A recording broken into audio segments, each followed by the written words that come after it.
Nós estamos numa série e hoje nós finalizamos a última mensagem que eu vou ministrar em cima da temática Brasil olha para cima.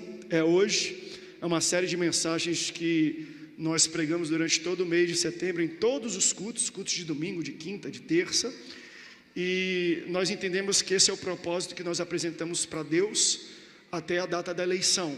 Qual é a ideia dessa série de mensagens? É a gente primeiro entender que nós temos uma dupla cidadania.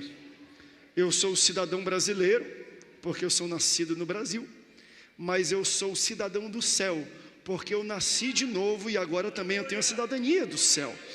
Então como é que eu posso aplicar os direitos e deveres da minha cidadania no céu para a cidadania da terra? O que eu aprendo à luz da Bíblia com a minha cidadania do reino de Deus para aplicar nesse reino terreno, nesse reino humano? Então nós estamos fazendo uma série de pregações para que o povo de Deus entenda qual é o papel que ele tem como cidadão brasileiro, joseense, paulista e por aí vai, mas também qual é o nosso dever de moradores do céu, de emissários do céu aqui na terra, e o que nós temos que manifestar na terra que é proveniente do céu. Eu quero que você tenha isso em mente para a gente poder mergulhar nessa ministração de hoje, e ao final nós vamos fazer uma oração, um clamor extraordinário para a nossa nação. Portanto, abra comigo a sua Bíblia, segundo livro das Crônicas, capítulo 7, versículo 14. Quero ler isso, depois nós vamos para Jeremias 29, mas coloque para mim aí na tela. Esse texto é um texto muito conhecido e eu quero que você tenha um entendimento um pouco diferente, não diferente, mas um pouco mais aprofundado daquilo que a gente só lê de maneira superficial. Olha o que diz o texto: se o meu povo, que se chama pelo meu nome, se humilhar e orar, buscar a minha face, se afastar dos seus maus caminhos, dos céus eu ouvirei, perdoarei o seu pecado e sararei a sua terra. Vamos ler de novo? Você pode? Vamos ler nessa versão que está aqui? Vamos ler todo mundo junto? 1, 2, 3. Que se chama pelo... se humilhar e orar e buscar a minha face e se converter dos seus maus caminhos, então eu ouvirei dos céus, perdoarei os seus pecados e sararei a sua. Quantos podem dar uma glória a Deus por essa promessa?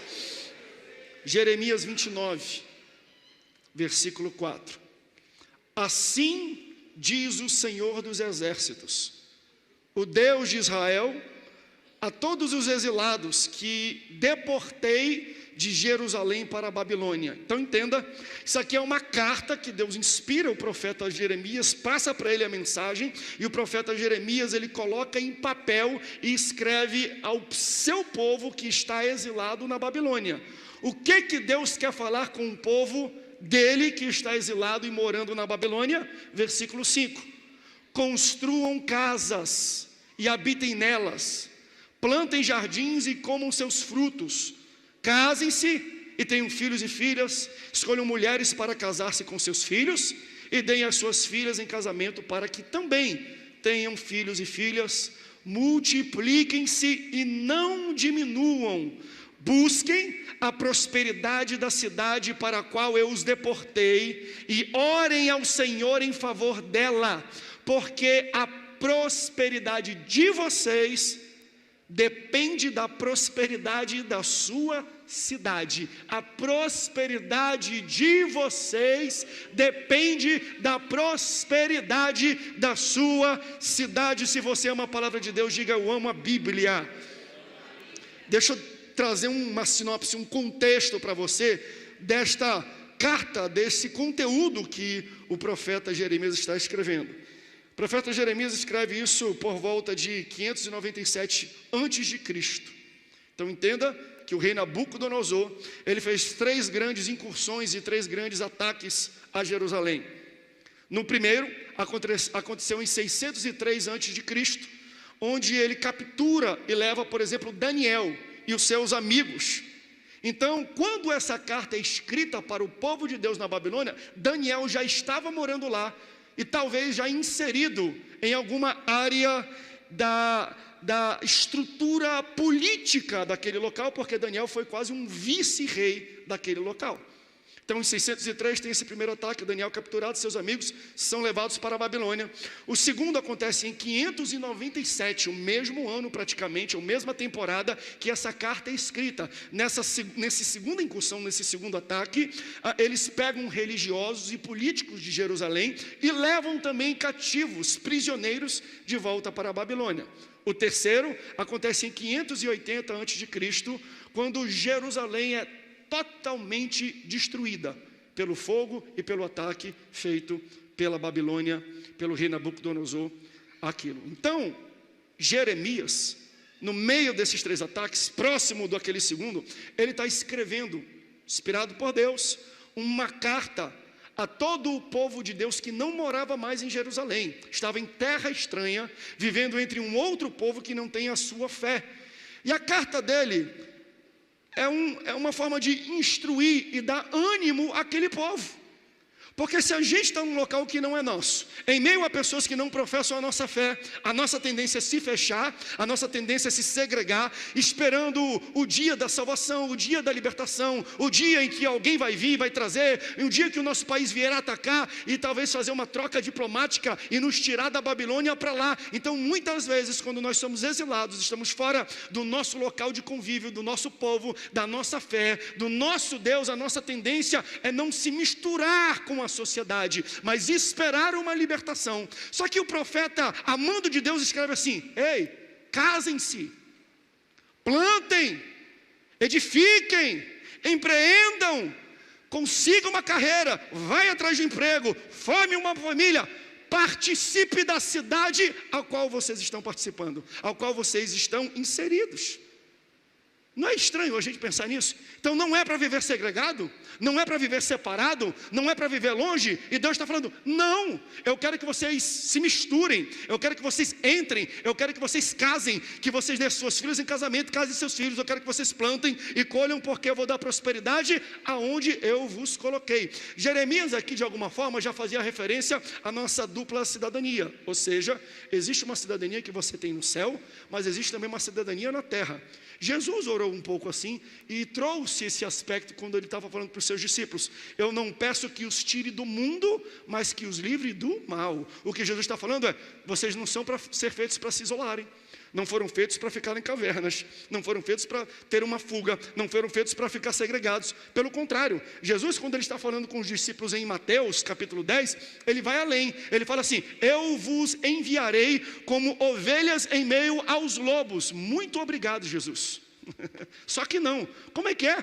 Tu não é mais o meu pastor, que nada me falta, que a tua vara e o teu cajado me consolam? Como é que Jesus vai falar que vai nos enviar como ovelha em meio do lobo? Porque o que Jesus está falando: eu quero que vocês se insiram na sociedade como ovelhas. Então, quando eu te mando como ovelha no meio do lobo, não é para o lobo te devorar e nem para você se tornar lobo. Quando eu te mando como ovelha no meio do lobo, é para você tornar o lobo uma ovelha. Como é que o lobo vai se tornar uma ovelha se as ovelhas não estiverem no meio do lobo, pregando o evangelho para o lobo e falando para tudo isso? É por isso que tem um conceito que chama a graça da garça. Por quê? Porque garça, ela mora no meio da lama. Então, a graça da garça é morar no meio da lama, mas não sujar as suas vestes. Deus nos chamou como seu povo, como suas ovelhas escolhidas, e falou: vou colocar vocês em um ambiente que pode ter corrompido, que pode ser sujo, mas vocês não vão se macular. Pelo contrário, aquele que está sujo vai ser limpo, aquele que está imundo vai ser purificado. Por isso vocês, através dos atos, através do comportamento e da sua palavra, da sua pregação, da minha igreja, vocês vão pegar quem é lobo e transformar em ovelha. Quem era lobo e se tornou ovelha, levanta a mão e dá um glória a Deus aí. Deu certo? Deu certo? Então, o conceito aqui é isso. Vocês estão numa sociedade, temporariamente estão, mas enquanto vocês estão aí e não voltam para a cidadania, para a sua terra do céu, nós estamos aqui enviados, exilados do céu para o Brasil. Deus nos colocou aqui, a palavra de Deus para a gente é: comecem a se inserir na sociedade, plantam, empreendam, casem-se, façam conexões, se envolvam com a cidade a qual eu os coloquei. Você entende? Durante a infância, juventude da minha mãe, meus avós muitos conhecem aqui meus avós maternos, pastor João Colenda Lemos e a irmã Ruth Doris Lemos, do IBAD. Eles são fundadores do IBAD e são missionários americanos enviados para o Brasil. Então a minha mãe, de alguma forma, ela teve muito contato com os Estados Unidos, e na época da infância dela e da juventude dela, acontecia nos Estados Unidos o que chamavam de Jesus Movement, o movimento de Jesus. De alguma forma, a cultura do Jesus Movement, eu acho que até chegou ao tempo da Nayane, enquanto a Nayane morava lá, porque eu vi na igreja dela um pouco desses aspectos. O que é o Jesus Movement? É o seguinte: Jesus vai voltar, a volta dele é iminente. Para que eu vou estudar no colégio? Vou perder meu tempo. Eu não preciso de uma carreira, eu preciso de um chamado. Para que eu vou me casar? Para que eu vou atrás de uma carreira? Para que eu vou atrás de um emprego? Eu não preciso de um emprego, eu preciso de um ministério. Então, o que eles falavam é: Jesus está voltando, não vamos perder tempo, vamos nos preparar, vamos pregar, vamos ir para a igreja, vamos louvar o Senhor, vamos nos preparar. Só que esse pensamento trouxe efeitos colaterais terríveis para a sociedade.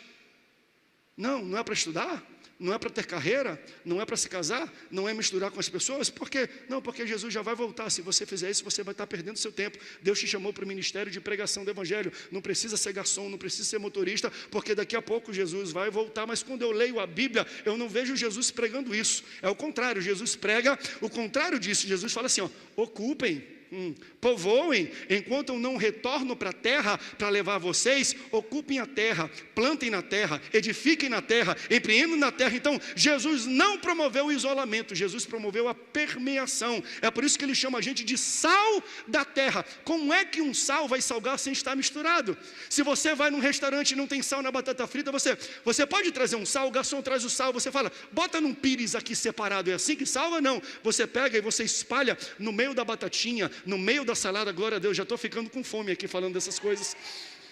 A gente coloca e mistura no meio. Por quê? Porque o sal só salga a comida quando ela está permeando a comida, quando ela está misturada com a comida, quando ela está com o meio da comida. E o sal naquele tempo e até hoje não tem apenas a função de salgar, tem a função de preservar. Naquele tempo não tinha freezer nem geladeira. Como é que eu preservo uma carne de não apodrecer? Eu coloco ela no sal. Quem conhece, eu sou lá do norte do país, a gente faz muito carne de sol. Carne de sol, mete no sal e bota no sol. Ela não vai apodrecer. Por quê? Porque o sal vai preservar os ingredientes e a integridade da carne. Quando você vai no supermercado e quer comprar um bacalhau, já viu que ele é cheio de sal, você tem que dessalgar? Por quê? Porque ele está fora da geladeira. Se ele não tem sal, ele apodrece. É por isso que colocam no sal. Então o que Jesus está falando é, primeiro, eu quero que vocês estejam no meio da sociedade para mudar o tempero da sociedade, mas ao mesmo tempo vocês vão preservar.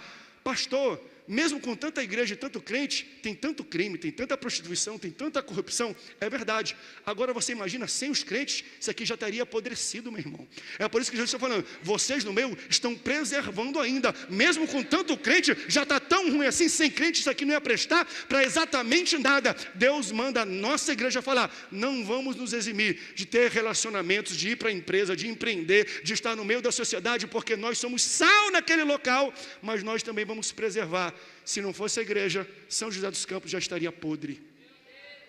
O Brasil já estaria podre, já estaria cheirando mal. Não se isolem, permeiem, estejam participativos. E esse ensinamento de Jesus, por várias gerações, por séculos e séculos, tiveram outros ensinamentos que confrontavam ele, que iam de contra ele. Por exemplo, no século V, tinha um homem chamado Simeão, também conhecido como estilita. Estilita significa morador de pilar, morador de coluna. O que esse cara fez? Esse cara era um pastor, era um religioso, era um líder, mas ele entendeu que a mortificação da carne, a santificação, ela não pode ser feita no meio da sociedade. Ela só pode ser feita se você se isolar e você mortificar assim então a sua carne.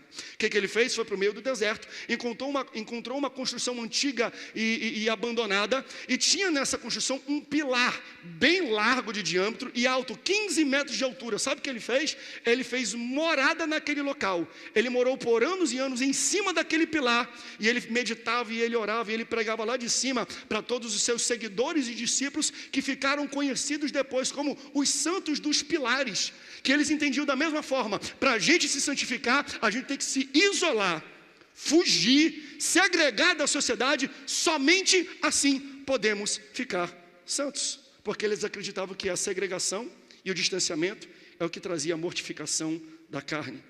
E inspirando uma legião de seguidores, um dos seguidores mais conhecidos, depois você vai no Google e coloca tudo isso, para você ver que história interessante. Tinha um homem chamado Anatole de França, que morava na França. Ele começou a entender e seguir esse cara no 5º século. E aí, como não tinha na cidade dele nenhum pilar grande que desse para ele morar, nenhum pilar que desse para ele subir e ficar habitando ali, o que ele imaginou? Bem, já que eu não tenho aqui, eu vou fazer dentro de casa. Ele subiu na mesa de jantar da sala da casa dele, enquanto a mãe e os filhos estavam fora, os filhos estavam estudando, a mãe estava fora fazendo alguma coisa, a esposa dele. Ele fez todo um negócio, uma preparação, todo um altar, e ficou em cima da mesa da sala de jantar falando: está aqui, eu vou fazer dentro de casa a minha coluna e a minha estilita. Aí quando a esposa dele chegou em casa, talvez ele era parecido com a minha esposa Nayane. Quando chegou, ela falou assim: que palhaçada é essa? O que você está fazendo em cima dessa mesa?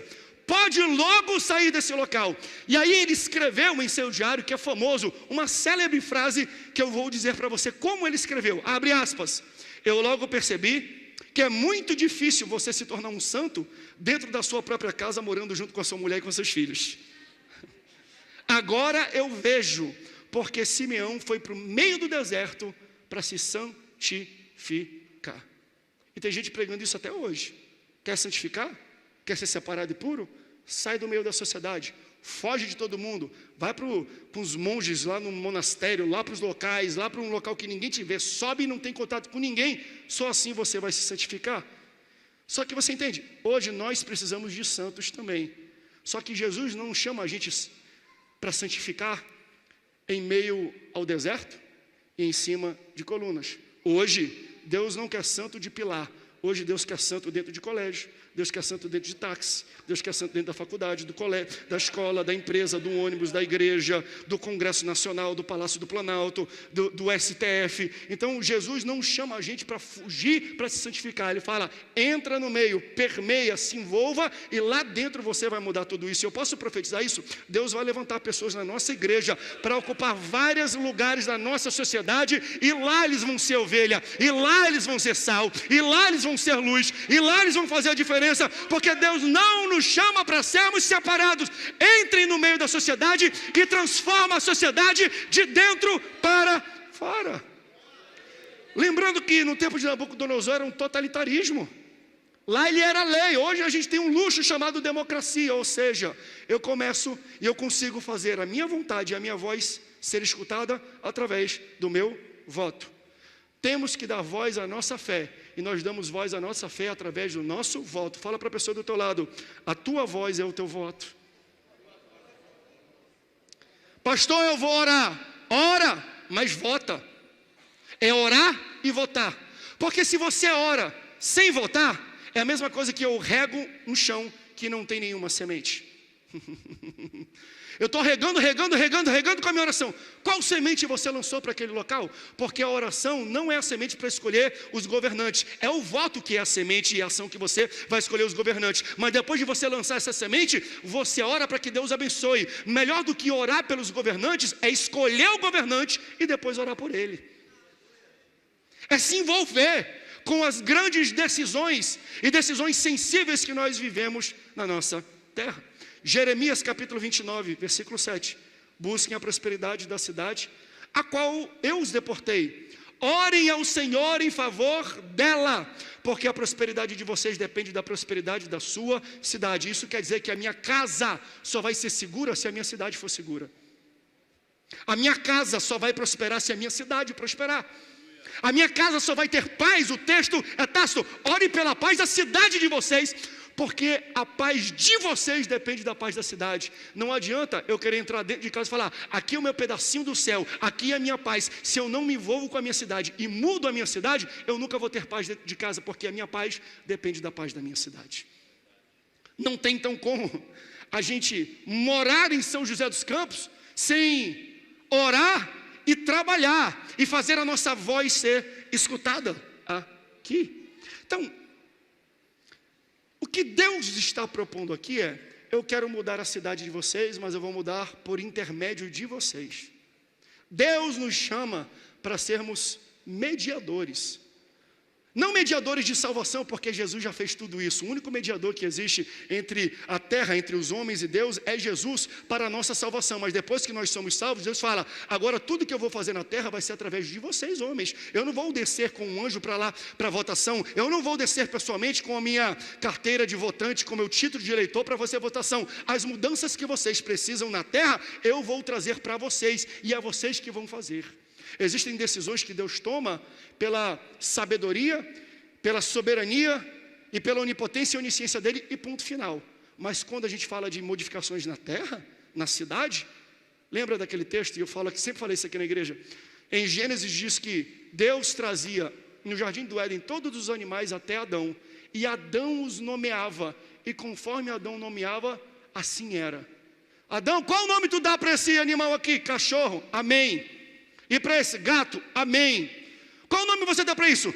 Urubu, amém. Qual nome você dá para isso aqui? Cavalo, amém. Então existem situações que Deus não toma a decisão. Ele traz você para um ambiente e fala: o nome que você colocar na urna e der ok, eu vou dizer amém. Não é uma decisão minha, é uma decisão de vocês.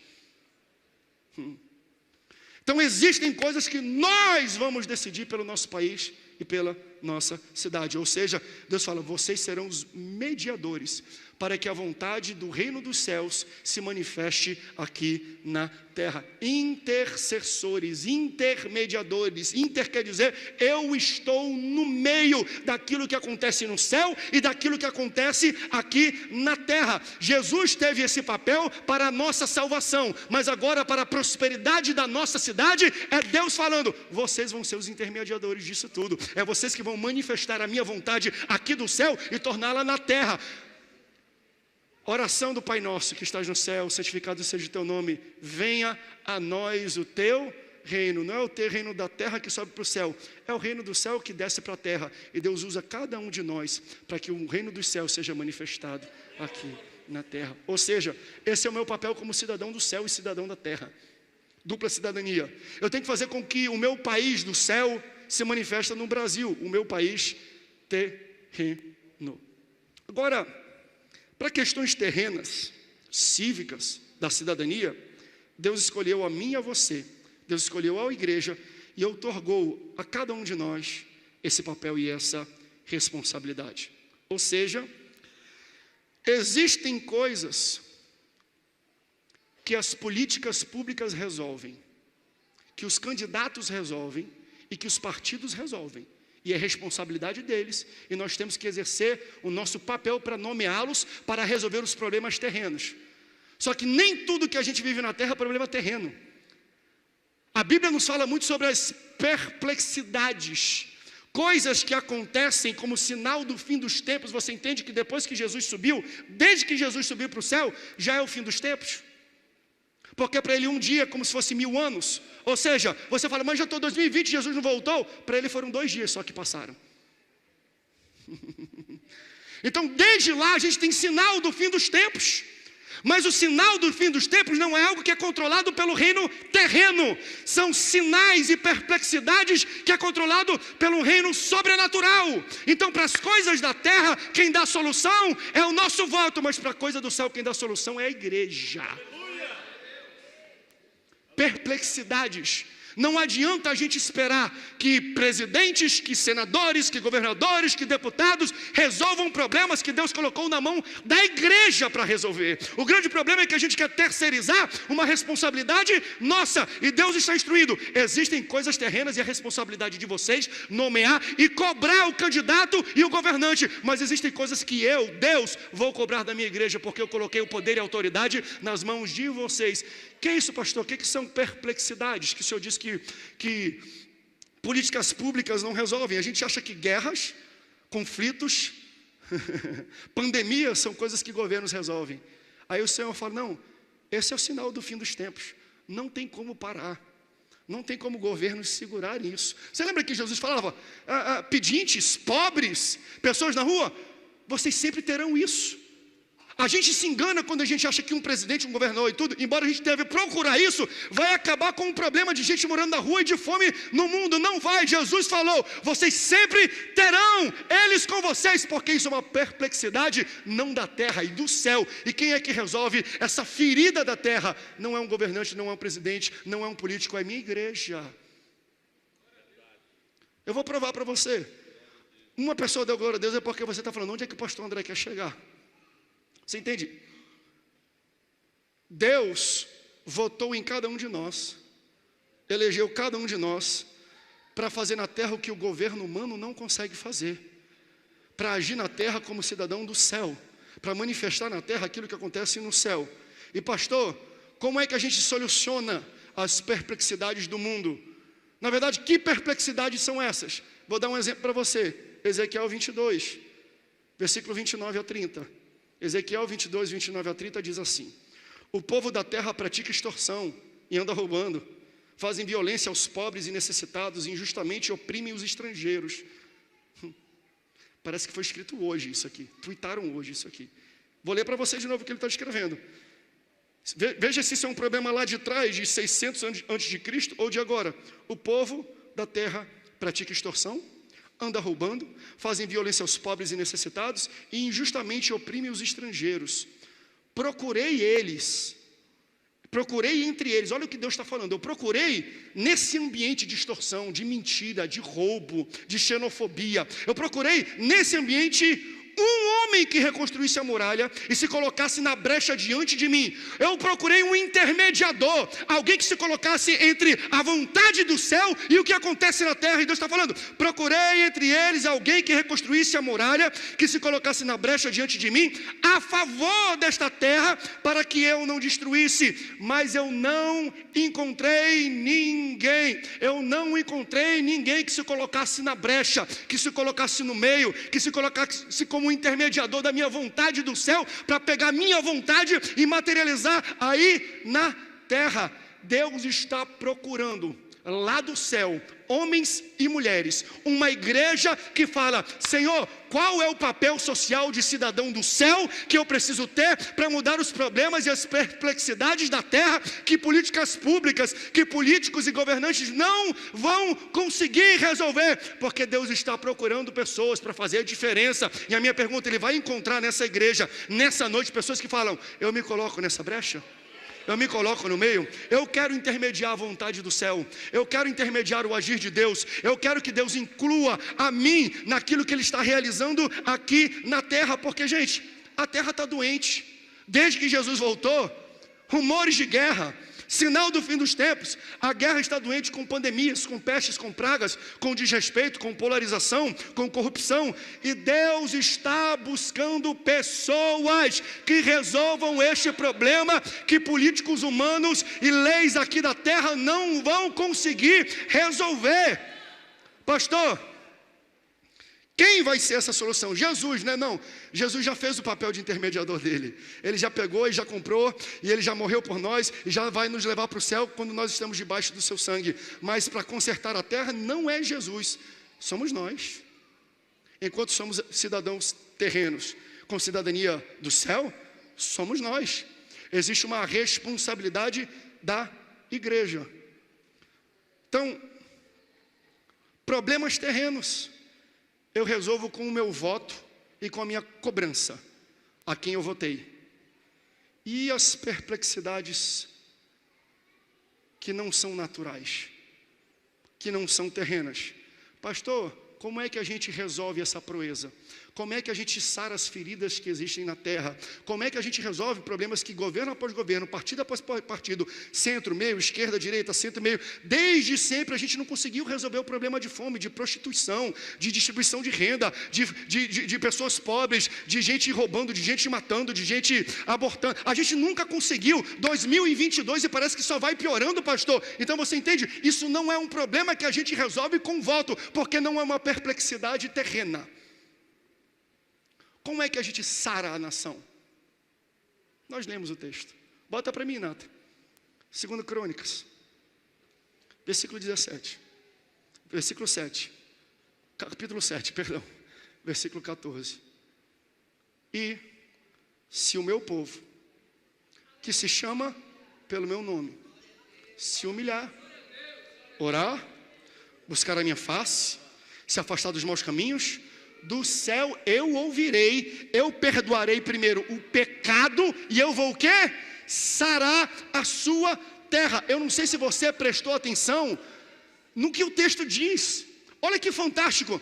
Se o meu povo, que se chama pelo meu nome, a solução não está no arrependimento dos pecadores do mundo. O que o texto está falando é: eu não preciso que o mundo inteiro ore por mim, eu preciso só que a minha igreja ore por mim, porque é o meu povo e eles são chamados pelo meu nome. Só a igreja orando, se humilhando, desviando dos maus caminhos. Se a gente buscar isso, nós temos a solução para sarar o Brasil.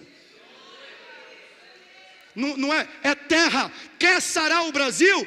A igreja sozinha, sem necessidade de políticas públicas, consegue resolver grandes problemas de perplexidades que não são provenientes de coisas terrenas, que não são coisas naturais. O que Deus está falando é: eu não preciso que pecadores, eu não preciso que corruptos vamos orar para Deus pegar aqui e salvar aquele cara. E Deus, quem sabe um grande empresário, a gente ora, ele vai se converter. A gente vai orar para todo o STF se converter. Deus está falando: não é isso que vai trazer a solução. Você quer trazer a solução para a terra? Não é quando o pessoal do mundo se converte, é quando a minha igreja se humilha, é quando a minha igreja ora, é quando a minha igreja me busca, é quando a minha igreja se desvia dos maus caminhos, é quando a minha igreja deixa de pecar. Quando a minha igreja entender que o papel de mudança para sarar a terra já está na mão dela, a chave já está na nossa mão como igreja. Vamos ler o texto. Se o meu povo, que se chama pelo meu nome, se humilhar, orar, buscar a minha face, desviar dos maus caminhos, então eu ouvirei do céu, perdoarei os seus pecados e sararei a sua terra. Se a igreja fizer isso aqui, o Brasil vai mudar, São José dos Campos vai mudar, tudo vai mudar. Então, o meu voto coloca políticos para solucionar problemas naturais e terrenos. Mas a minha oração, mas a minha humilhação, mas a minha busca, mas eu me desviar dos maus caminhos, isso vai trazer solução e botar na mão da igreja a solução das perplexidades deste mundo. Você entendeu isso? Não outorgue para terceiros algo que Deus colocou na nossa mão. Não temos expectativa que A, B ou C, partido A ou B ou C vai resolver algo que Deus está falando. Ei, vocês sempre terão isso aqui. Essa ferida aqui nunca vai sair. Independente se é para ir de primeiro mundo ou de terceiro mundo. Vocês nunca conseguirão se livrar disso, porque não é um problema natural. E políticas públicas não resolvem problemas de perplexidades sobrenaturais. Só quando a minha igreja entender que ela pode entrar dentro de uma dimensão sobrenatural, de uma dimensão espiritual. E ao humilhar, e ao orar, e ao me buscar, eu vou ouvir, eu vou olhar, eu vou perdoar pecado e eu vou sarar a terra. Fique de pé comigo, por favor. Deus não espera uma postura dos pecadores. Deus espera uma postura dos salvos, da sua igreja. Pastor, a gente tem que mudar. Não. Está na mão da igreja. Será que a gente pode bater no peito e falar: isso aqui é responsabilidade minha? Isso aqui quem vai mudar sou eu? E o que nós vamos fazer nesse momento então? Nós vamos praticar. Eu quero chamar, pega o microfone, eu quero chamar os pastores da Sudeste. Se cada um puder orar 2 a 3 minutos, sobem aqui os pastores. Eu vou pedir que vocês desçam a bandeira do Brasil ali atrás. Nós vamos fazer um momento de oração. Vamos começar a fazer isso aqui? Vamos exercitar? Os pastores podem subir da Sudeste, podem subir. Nós vamos baixar ali. O que eu vou pedir para você? Nós vamos levantar aqui um momento de 10 a 15 minutos de clamor pelo Brasil. Porque esse meu povo que se chama pelo meu nome, se humilhar e orar. Vamos começar fazendo essas duas coisas? Porque aqui eu não posso determinar se você vai buscar a face dele. Aqui eu não posso fazer outra coisa, que são atitudes contínuas, que não para aqui, não é um ato só. Mas eu quero startar, eu quero dar o primeiro empurrão. Eu quero botar a gente no caminho para a gente começar a orar e se humilhar. Se você quiser ficar de joelhos, se você quiser ficar em pé. E eu quero fazer um pedido aqui. Se você quiser ficar andando, vai lá e toca na bandeira. Vai lá e ministra sobre a bandeira do Brasil. Vai lá e abençoa a nossa nação. Então nós vamos aqui, devagarzinho o pessoal vai tocar. Cada pastor vai fazer uma oração de poder, uma oração de humilhação. Aí depois a gente canta baixinho só o instrumento, mas eu quero ouvir o barulho da sua voz e da sua oração. Nós vamos terminar essa série de mensagens fazendo aquilo que Deus pediu para a gente fazer. Se é o povo dele que tem que orar e se humilhar, vamos fazer isso. Eu não tenho expectativa de ninguém se converter lá fora para Deus fazer algo aqui dentro. Deus fala: não tem expectativa com o mundo. Eu não vou agir quando o corrompido se não corromper mais, quando o malfeitor deixar de fazer mal. Não é por aí. Não espere e não tenha expectativa em atos de terceiros. É de vocês que eu quero uma ação. É de vocês que eu quero um posicionamento. Durante 10 a 15 minutos, se você quiser andar pelo ambiente, orar, se ajoelhar, tocar na bandeira, eu vou lá atrás, eu vou tocar e eu quero ministrar sobre a bandeira do Brasil. Porque nós estamos há 5 dias nas nossas eleições.